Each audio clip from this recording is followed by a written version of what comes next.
What is going on, everybody? What is going on?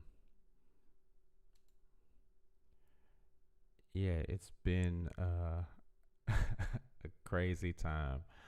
Um, I know I was supposed to be on earlier this morning, but I was unable to do that because of technical difficulties. So, um, I was going to schedule and do this show tomorrow, but I was already up and I got everything up and running.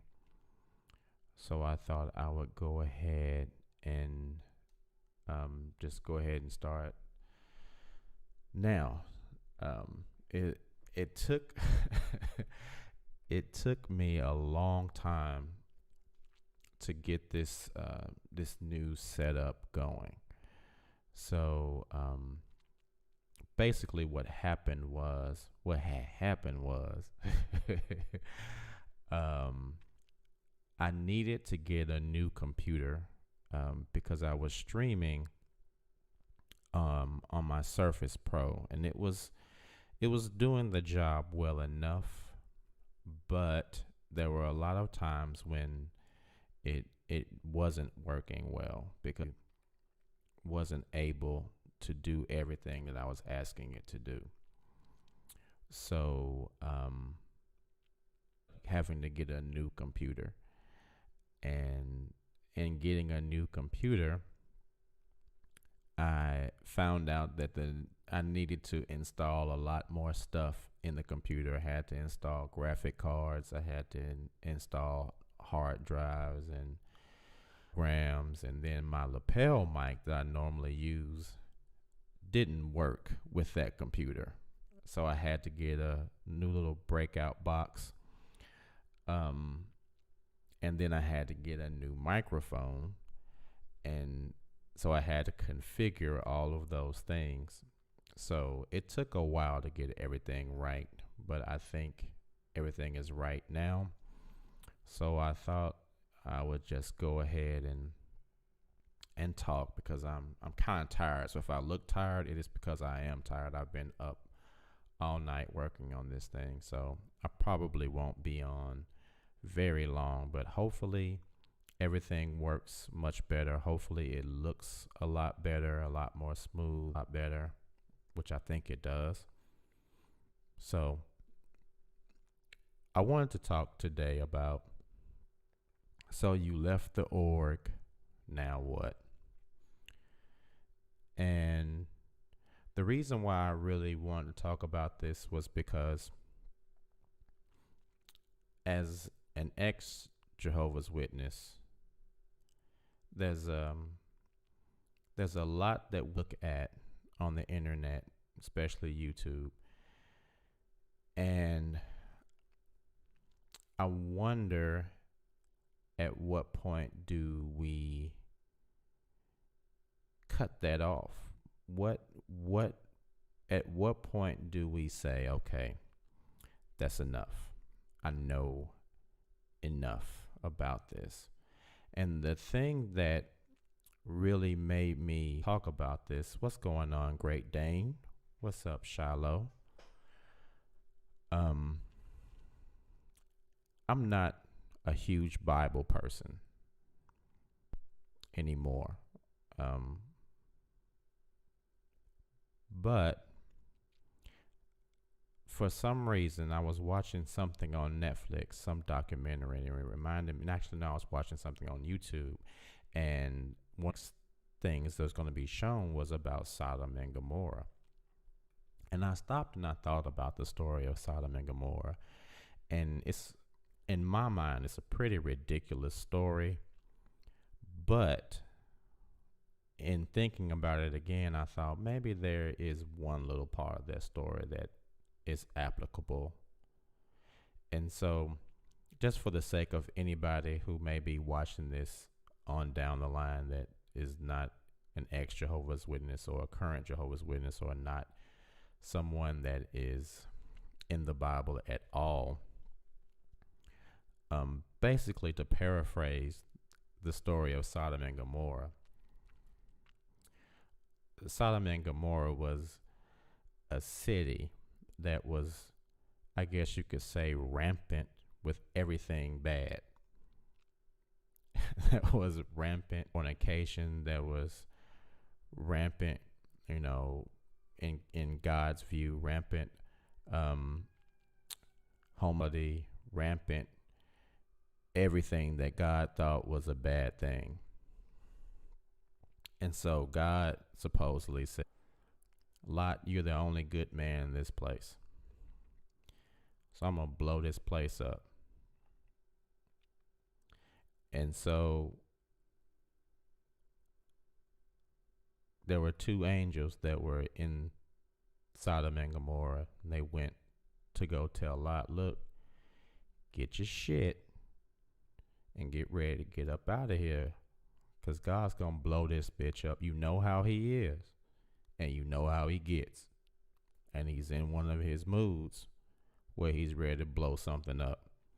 Just so happens it's going to be where you guys live. So pack up your belongings and get ready to bounce. So, of course, there's this huge mob outside of Lot's house eventually, because they saw the two angels. So they knock on Lot's door and they say, you know, hey, where are those two good looking dudes that we saw going in your house? Bring them out here so we can all gang rape them. And Lot, being the only good man left in the city, of course he replies, don't have sex with them. I have two virgin daughters. How about I put them outside and you all can gang rape them? Of course, the response of the last good person in the city.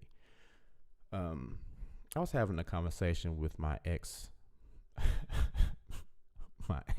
about that story, and I was talking about how ridiculous it seemed to me. And I said that would be just like if we lived together and Alexis was here with us and a mob came up to the house and said, hey, y'all got some guests in the house, we want to gang rape them. And I said, don't gang rape my guests. Here's my daughter. I'll say it, and you guys can gang rape her. I'm pretty sure that her mom and my daughter will look at me and be like, dude, what the fuck is wrong with you? Why would you say that? But for some reason, within the confines of that black or white, gray, leather-bound book, this man seems to still be able to be called the last good man in this city, which is completely ridiculous. But I digress. So continuing on with the story, of course, God destroys the city and Lot and his family leave. But the angels tell him, don't look back. Don't look back. Keep going, but don't look back. So his family starts to leave. They're fleeing the city. Fire and sulfur and boulders raining down from the sky. You know, like exactly what is supposed to happen at Armageddon on the pictures from the Watchtower magazine. Same dude in the sky and a horse with a big bow and arrow killing people. You know how it goes.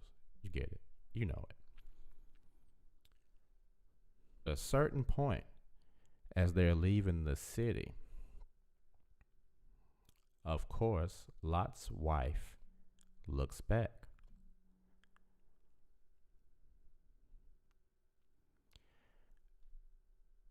And that is where I was thinking, being an XJW, I've looked at a lot of stuff on YouTube about the, and there's a lot of stuff that comes out regularly about the organization. And at a certain point, I had to kind of look at it and say, okay, why am I looking at this stuff? Of course, it's interesting to see other XJW stories. But for a while I was looking at it, and it was like a obsession almost. Like I was all encompassed at XJW stuff on YouTube. Almost to the point where it was like I was trying to justify why I felt the way I felt about the organization. And that kind of bothered me. I kind of thought, I don't need any justification for why I left. And I don't need to continue to watch videos about how messed up the organization is, because I felt like it was as if I was Lot's wife, and I looked back, and in the allegory in the Bible, her becoming a pillar of salt, I think it's more than just becoming a pillar of salt, because she was stationary in the allegory. She's stationary, and she's frozen in a constant place of where her gaze and her attention is back at something that was really bad, that she was supposedly fleeing. And that's the same way I kind of felt about watching so much XJW stuff. And that's why my channel, I discuss, and I want to discuss more than just the organization, because I feel like, the more I looked at it and the more I kept looking at it, I was frozen in that place. As much as I know what I know, constantly looking into the organization all the time, it was like I was a pillar of salt, and my gaze was frozen in the direction of the very thing that I was running away from. And I didn't like that. And so I thought, okay, if I'm going to talk about this stuff, it needs to be a journey, and it needs to start with me being in the organization, because as XJWs, where we all start from, if you're born in like me, your journey starts in the organization. But your journey is not a journey where you're walking backward looking into the ocean. You should be faced away from the organization and walking away from it. Even though for most of us, everything we do presently has been affected by what we've done in the organization and how we've been in the organization, it doesn't mean that our gaze has to remain that way. And that is the thing that I want to be able to help people with, because it seems for me, the thing that helped me the most was for me to stop looking for, and I don't think it was intentional. I don't think I was intentionally looking for justification of why, or for why I did what I did in leaving the organization. I think it was something that just kind of happened.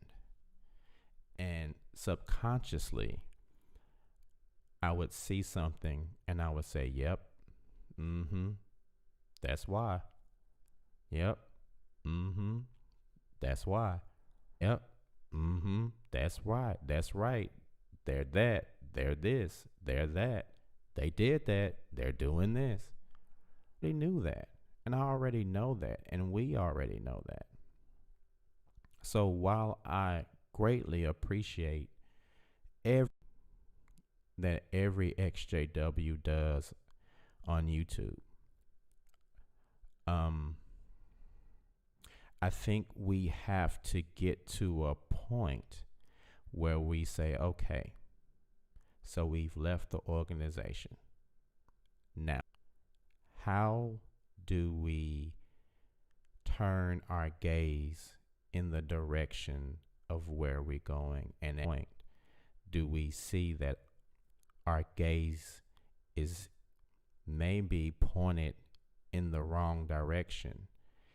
And maybe we're walking in the direction of where we want to be, but we're looking in the direction of where we were, which kind of impedes your ability to get where you're trying to go. So the reason I have my channel set up the way it is so that people can call and we can talk and people can just kind of get things off their chests is because I think it's a way for us to kind of heal and go through that journey together without constantly being reminded of the junk that we went through. I want my life and my channel to be a vessel to help people say, okay, this guy was in the organization and he has shown reasons why he left the organization. But he's also showing how his life is going since he left the organization, and how even though all those things still affect him, it hasn't affected him to the point where that's all he can talk about. At a certain point, it's the same way with me, and just as an example, with me and like slave movies. I don't watch any more movies about slavery and negativity with black people. I've watched them all and I've said, okay, I get it. I know it happened and it's horrible and I hate it. But I can't keep looking at that because it's not helping me move forward. It does help me to know what happened and not to allow anybody to do anything that would allow that to happen again. But I'm not gonna stay in. I love to see, there's a great movie by a black director named Tariq called 1804 about how the Haitian Revolution happened. And that's different because it shows how, yes, this was happening, but this is how we're going to get past it. I'll watch those all day. But I don't want in something that's going to just show a negative part. I know the Watchtower is messed up, and I know what they do is messed up. And we've lost so much. We've lost, mothers, fathers, sisters, brothers, children, friends. We've lost so much to this organization. But at the same time, we've still gotten through, and we still have to keep going. And I don't want my channel to be the Sodom and Gomorrah that someone looks at and turns into a pillar of salt, constantly gazing at something that just shows the horror of where they were. I really want to help people get to where they want to go. And I'm not saying that I'm never going to talk about Jehovah's Witness stuff again. I'm not going to say that because I probably would be lying. I know something will happen and we'll discuss it.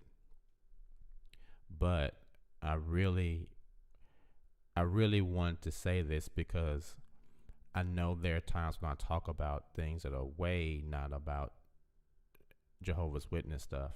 And my channel, if you look at the intro video for my channel, it's never been about just JW stuff. It's about my life and my journey and everything that goes along with it. So I want to be able to talk about a variety of things, but yet in some way, all those things I talk about are affected by my upbringing and in my life. So in a certain way, it's still by the organization, and it still kind of matters. So yeah, I think that's pretty much all I have to say on that topic. I just don't want to be frozen, anybody to be frozen watching my channel and thinking that it's just going to be that. So again, guys, I really apologize for not being available this morning. It took a while to get everything, set up and working. I just had to get so much stuff. So I just really want my channel to look good and to sound good, and hopefully everything. This is the first live stream and first video I've done with my new setup. So I'm sure there's still gonna be some out, but hopefully everything looks and sounds better, and I'll still be tweaking, but we'll see how it all works. So this week should be a busy week. I should have a lot of videos coming up this week. So yeah, guys, thanks Great Dane for coming in. What is that? Bon Bosa? Great Dane says audio is clear, but video continually momentarily pauses despite refreshing, reloading. Yeah, that's something that that's a little bug I'm gonna have to work out. I'll get that worked out too. So yeah, guys, thanks so much for always coming in and supporting the channel. I'm gonna try to do a video except Wednesday. I'm teaching and choreographing and dancing with some kids, so I'll be busy all day. But Candace is so silly. I'm listening, but I'm rubbing my feet. Thanks for sharing. So again, guys, thank you guys so much, and hopefully I'll be able to finish ironing out those wrinkles in the video. I'll work on that a little bit more tonight. And thanks so much for watching and supporting. I just wanted to let you guys know what was going on. I had a few people messaging me asking, dude, what's going on? Why aren't you making videos? Why aren't you streaming? And it was because I'm trying to set up this new setup. So anyway, guys, thanks so much for coming in tonight and joining the chat. I'm gonna go ahead and sign off and fixing everything, but I appreciate you guys very much, and I will see you guys tomorrow. I'll post the time that the video is going to go up, so I'll let you guys know. So see you guys pretty soon, and have a good night. See you guys on the next one. Peace.